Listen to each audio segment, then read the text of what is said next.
It's like I always say, the threaded cane is absolute garbage when I use it, but when it's used against me, unstoppable.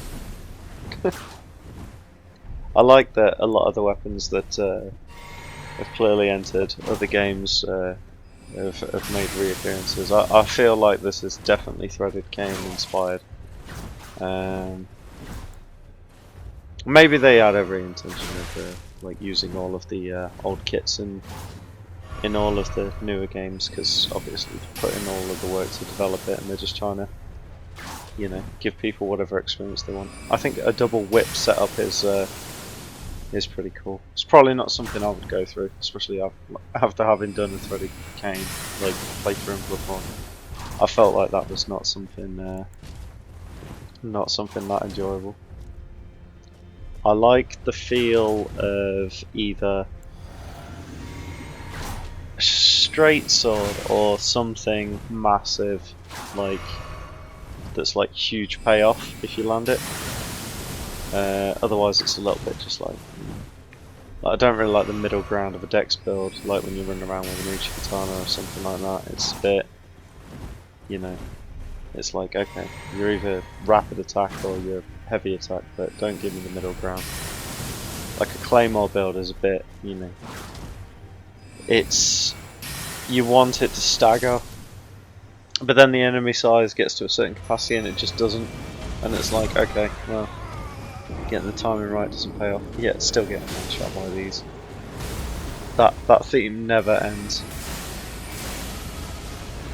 So we've now progressed like deep into the like snowy mountains. We've got to fight two of these things at once. Absolutely lovely. As you can imagine by now, I'm just like, okay, so just outrange them and just keep blasting. But yeah, they're still obnoxious just because they can always one-hit KO. I don't even think that ever changes. I love how they both died in perfect symmetry. It's been a while since I fought a Deathbird. I seem to remember this one giving me a bit of grief. Maybe I died 3 or 4 times here. But obviously I thought this might be like the last one, but I don't think it is. I seem to remember maybe this is the last one. Either way. I seem to remember there's like one of those squid things nearby for the last one. And they get really, really challenging towards the end. They've just got more and more spells available, I think, than the earlier versions. It's like every single one of these that you fight gets an extra 2 spells on top of its toolkit. And yeah, at first you don't really feel the difference, but by the end it's like they've got such a versatile toolkit that you're going to be taking some damage because you've got what they're probably going to be throwing out, and frostbite, potentially rough, but it turns around in this instance, so thinking not too much danger. Right, so there you go. Nice little AoE attack that up until like what? So it got the boss down to final 20% health, and then it throws that out. Like, you're just not seeing those attacks all the time. So odds are you're just not going to be so prepared. I mean, what was that then? That big stab in the ground, and it's just a load of fire everywhere. It's like the kit really is enhancing, but you don't really ever learn it because they don't have enough health for you ever to really engage in it. You can see my map is still relatively unexplored. As soon as I saw this name come up, I was like, Borealis, the freezing tiger. I thought, yeah, I bet this is going to be a fucking dragon. And of course it was, but it's like I said before, once you fought one dragon, you fought them all. It is really, it's really kind of underwhelming. how many times you end up fighting dragons. It's like those tree spirits. They've kind of become like they are what they are. I mean, a dragon isn't really that hard in this game, which is funny because in other Souls games, dragons can be like, you know, they can be absolute monsters, or they can, you know, I think like Calamite I thought was a reasonably tough challenge, but I've seen people one-shot him, and then I've seen people really struggle, obviously, with Ancient Dragon. In fact, I'm the only person I know who actually fought Ancient Dragon pre-nerf and beat it. But that was back when all of its kit could one-shot you. Like every single attack would just one-shot you, like regardless of what build you had. Like gear didn't matter. I don't know if the numbers were normalised to just be 100% of your HP or what, but devastating. Oh my god, yes, so this fucker. And I think this is potentially one of your summons as well. So you engage him and then he just automatically teleports to wherever you are. So he's just on you. I think maybe I killed one of these. Try to engage with stealth. Look, as soon as he draws his swords, he's engaged you. Teleports behind you, nothing personal, kid.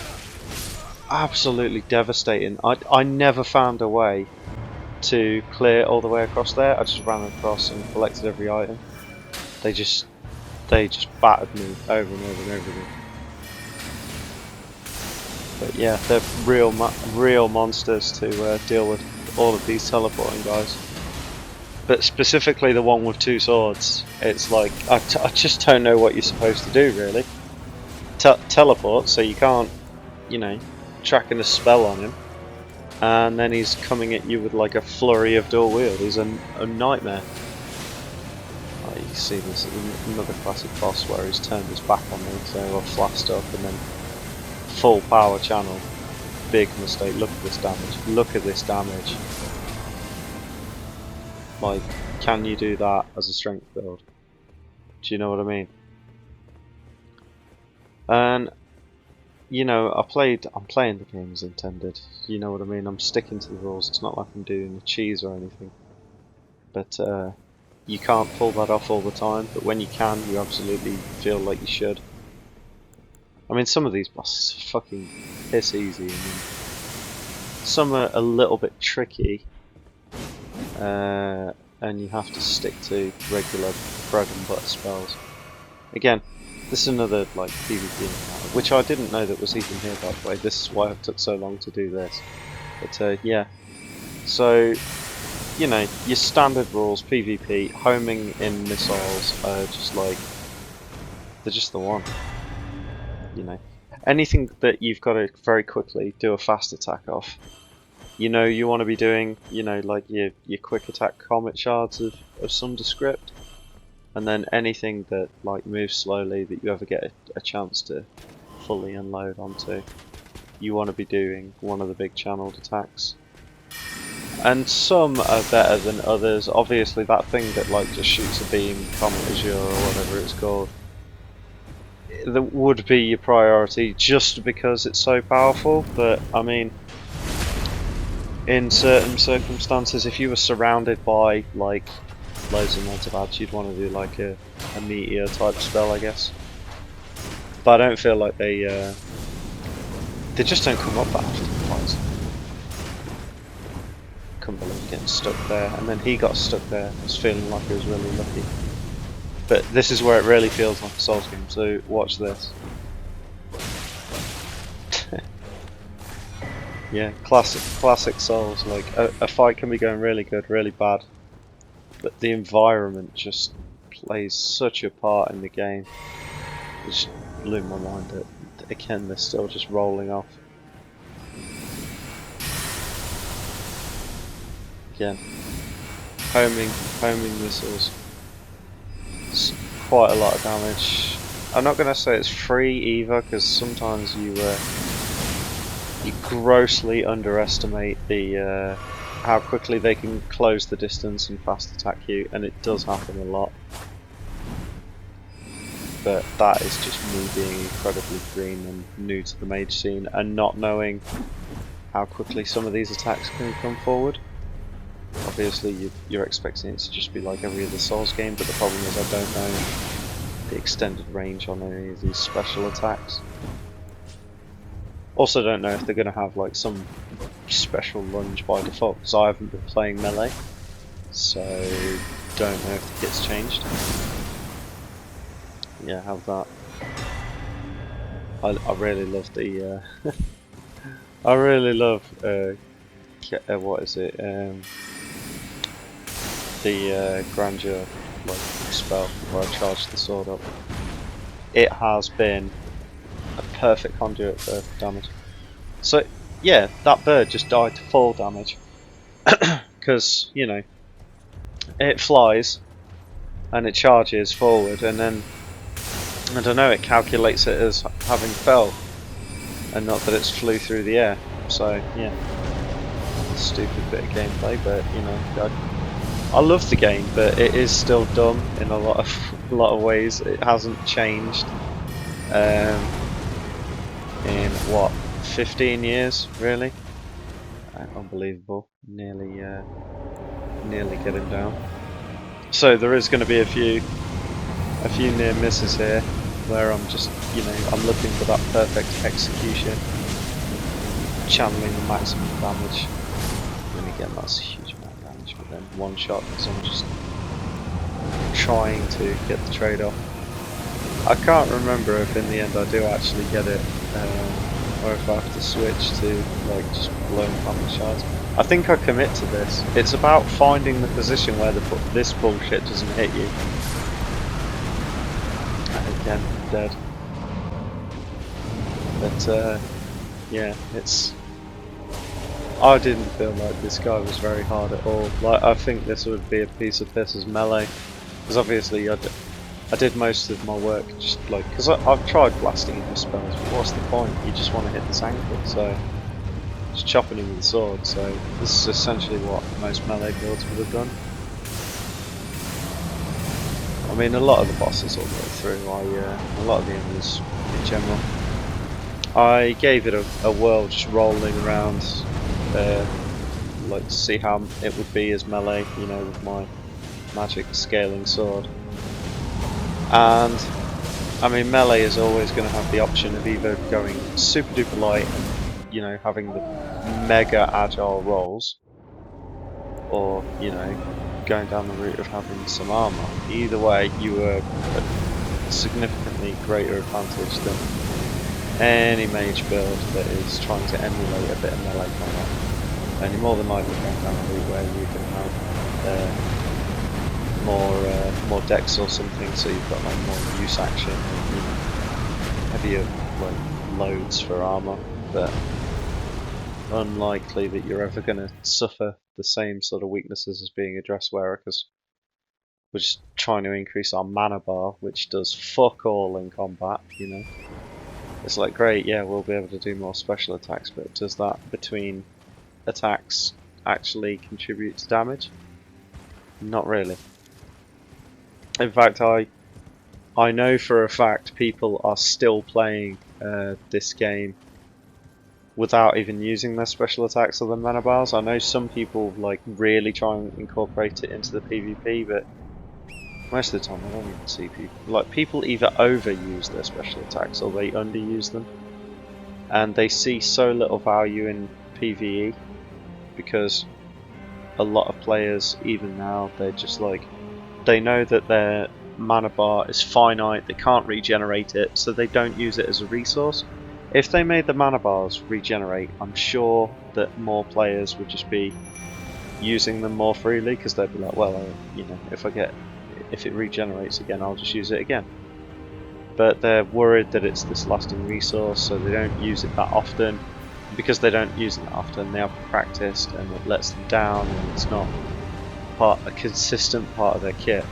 And I think that's a bit of a design fault.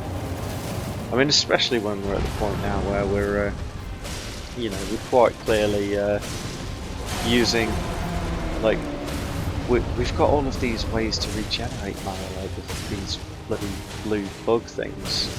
Same as with the like the red ones for the Estus. if you're just going to be giving us those every 5 minutes in the open world, why not just give us slowly regenerating mana? Like, is it really hurting? Like, it doesn't even have to be a very like quick rate, just really subtle.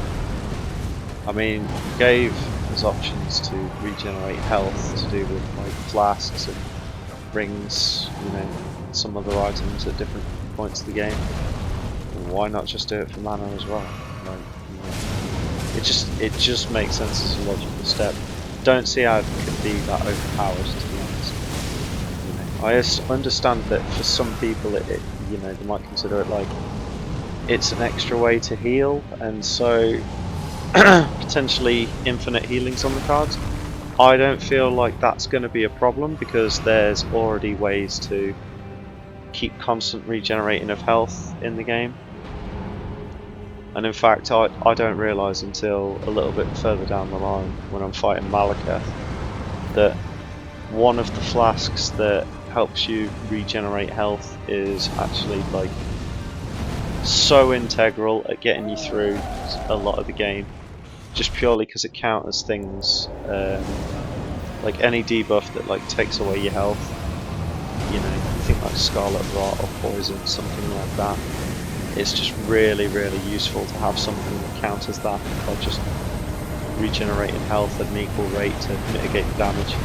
And that is, you know, it's, if that stuff's in the game, why can't regenerating mana be in there? There you go, I got the perfect play in the end. It was worth all of the deaths. Had to do it. Was it worth it? I mean, I played so many bosses trying to get, like, you know, a certain amount of different spells off of the kit just to flaunt the spell book, you know, for good content. But you know, you're only going to land the spells that are good and easy to land, aren't you? Like, whether you're good or not, unless you're doing some kind of challenge run where you're like looking to beat bosses with certain spells, it's unlikely that you're ever going to be able to rely solely on the weird ones.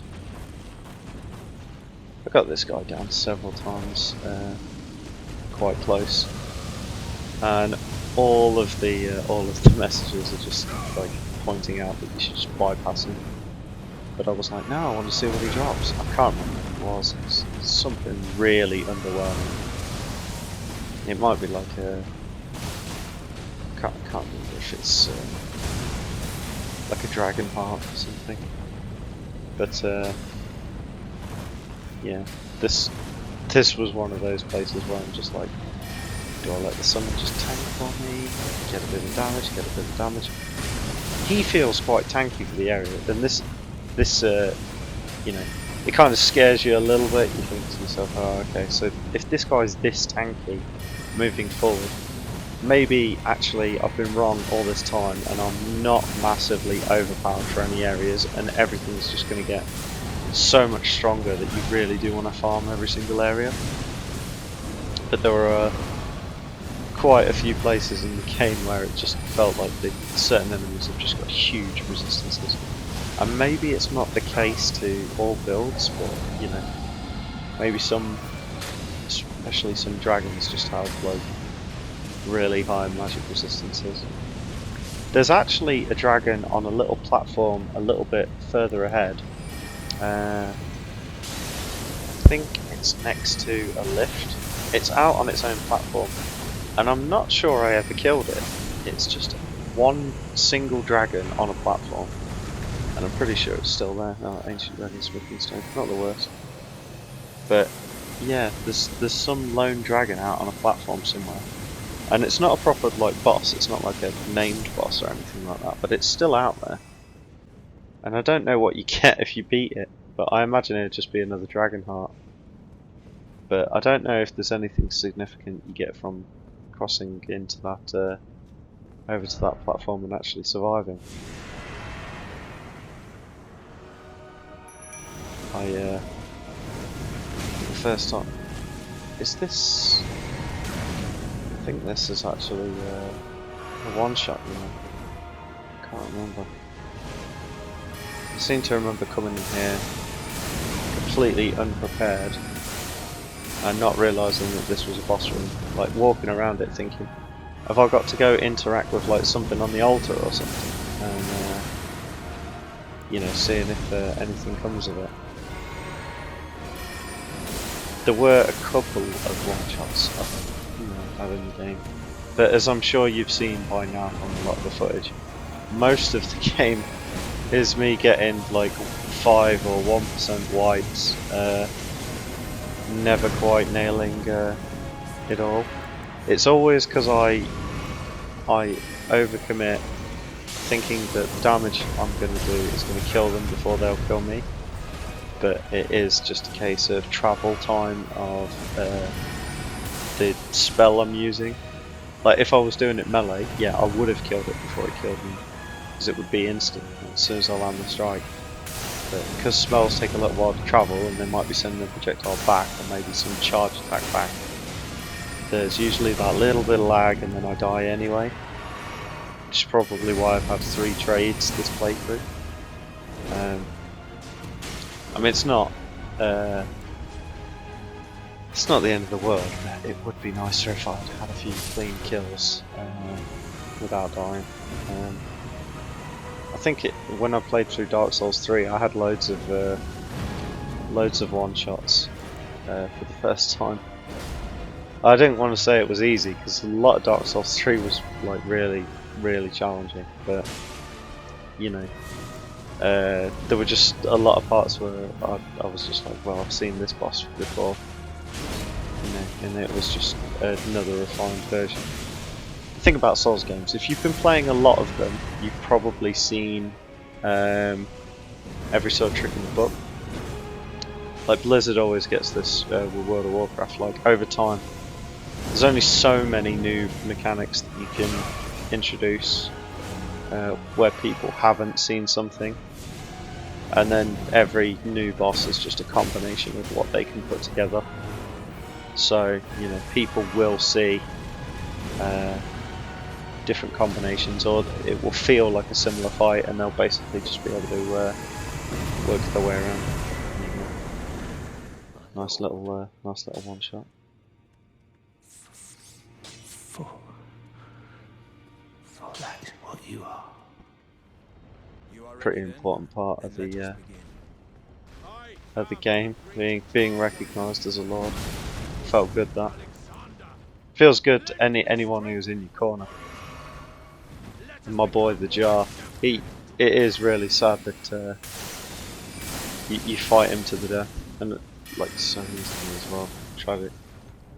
I wish that like Souls games weren't so bleak. Like they always seem to go down this real dark pathway at some point, and everything ends kind of miserable. I don't know why they do that. Like I would like a happier ending, but I don't know. Maybe that's just me being a bit soft, and maybe these games are just meant to be a harsh, dark reality. I mean, even like when you think about the different endings in all of the Souls games, it's like, am I the good guy or the bad guy, or is it even as clean cut as that? You know, is there good and bad? Are we eternally kept as zombies, or you know, is all life extinguished and everything is allowed to be reborn anew? It's never. It never really makes sense as being a clear cut, you know, one's the good decision, one's the bad. Which is funny, because nearly every other game that you will play, very linear light and dark choices. Dark Souls is just very, and all of the Souls games, it's just not clear what the fuck is going on at any point. And then when it's explained to you, you're like, okay, still don't know. And then you find yourself, I don't know, 6 to 12 hours of lore videos on YouTube in, where the experts have read every single item description and have all collaborated and inferred together and have come up with some solutions. Like, and you still feel like, well, you have a vague idea, but you're still a little in the dark because a lot of it is down to interpretation, isn't it? I'd just like to point out that this fucker becomes even more of a nightmare on NG+. Like, he's tough anyway. I still swear the reaction times on that lightning stuff is really, really challenging, but the fact that it spits out fire from the horse, it's just so difficult to fight. And with certain parts of that ramp, you can line of sight, like, deflect some of the abilities, but it's not... It won't protect you from everything, and yeah, ultimately that, you know, it's kill him before he kills you. But what are these fights, isn't it? I do find, like, so many of them, you're looking for a little bit of the environment to really help you out, but it's just not always there.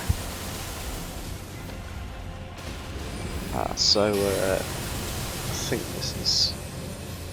yeah, so this is that area that I spent, I don't know, hours looking for a way to get up to without ever using a guide, without understanding what this area was for. And then it turns out you follow Rani's questline all the way up to here, and yeah, and you just get led up here, and then, you know, there's a load of dragons and stuff, so, you know, one dragon's the same as the other, and then this started to happen, and I was like, oh shit, it's just trapped, and it doesn't know what it's doing. So I just let it die, because, you know, like I say, all of the dragons are the same in this game, and I did think it would be funny for the sake of recording. And there you go, you see. Great enemy felled indeed. Yeah. So yeah, got an opportunity to blast all of the rest of the dragons. Have a bit of an experiment with it. Basically when I tried to clear this area out, so I thought I may as well just do it to make sure I've got all of the hearts so I can buy all the other spells, completion, platinum, etc. Wanted to see if I could actually beat one of these without taking a single bit of damage. I got really close. I think this might have been the only one I took damage on. Just that one breath or something. But yeah, there's some of the. I feel like this is another area where it's like, okay, if I'm playing it fully co-op and I'm just blitzing through all of these enemies like it's Monster Hunter or something, and I'm just looking to take on board like as many dragons in one fight as possible, then maybe this area is worth the content. But let's face it, these dragons are just the same. Like, they have no deviations in the kits whatsoever. I don't want to say it makes it really boring, so I didn't have to kill them, do you know what I mean? Like, I chose to kill everything here. But, I don't know, yeah. The phasing is weird as well. Things getting out of their, like, locked zones, and they just need to return. I've had that happen a couple of different places. Obviously, like Radahn's castle, and then it happening here. But yeah. Dragons are all super basic. I don't know. They feel like, you know, just they're fodder for souls, and, you know, obviously dragon hearts sort of gatekeep certain spells. So if you wanted to, like, make a build all around them, you just have to farm a load of dragons. I suppose you don't necessarily want them to be really, really hard if you're looking to, you know, make a build centered around those. But I don't know. I think if someone is, you know, really set on doing a particular build, they'll find a way to beat these enemies one way or the other. No need to make them all identical and basic. But yeah. Now, shout out here. I think this is one of the honourable mentions that I have to give the hardest enemies in the game, but I don't credit it as one of the hardest bosses in the game unanimously. I think the all of the Black Knife assassins are challenging for mages, and I think it's, you know, it's mainly just because my particular build is quite susceptible to this. I mean, a shield doesn't really do me much good. If I get hit by that thing, then I'll just start taking damage over time. The grabs are what do you though. So you get grabbed, and that's just 90% of your health, I'd say. A lot of dashes, so you got to be quick with it. Relentless, quick flurry attacks, and then, you know, this, like, that attack. I mean, there's a certain boss that starts doing a very similar attack later down the line, and we all know which one it is. But yeah, it's like a bit of a, what is it, like waterfowl dance or some bullshit. But yeah, that kind of attack, obviously, like, when that hits you, it like puts that debuff on you, and you just fucked. So you can't be where that attack lands, and that is just, that's a problem, because finding a way to avoid it, I just really struggled. Yeah, you take any damage and then the grab will kill you, so there's just no way, there's no way easily as a mage to get around this. You've just got to really get good and, you know, basically fight it as melee, I found, for the majority, and that amount of pressure really helped. Oh god, I got so close. So many times I got so close. This is the problem with having the crutch of your summons, and then, you know, basically not having them anymore. I mean, knowing what I know now, I'd have changed my flasks around to you know, just regenerate health to counter it, like I said earlier, and I would have had the support to, you know, give me that little bit of an advantage. See, I'm relying here like on a good initiation by putting a lot of bubbles in, but ultimately I did learn that you know, playing this as a melee is definitely more effective. It's just the pressure alone. You flip the pressure that they put on you from, you know, like a rogue to a mage to being a melee to a rogue, and, you know, ultimately they can't necessarily handle it, especially not when you've got like the swords flinging out as well. It just means you've got a very strong initiation, and it's a good way to play it.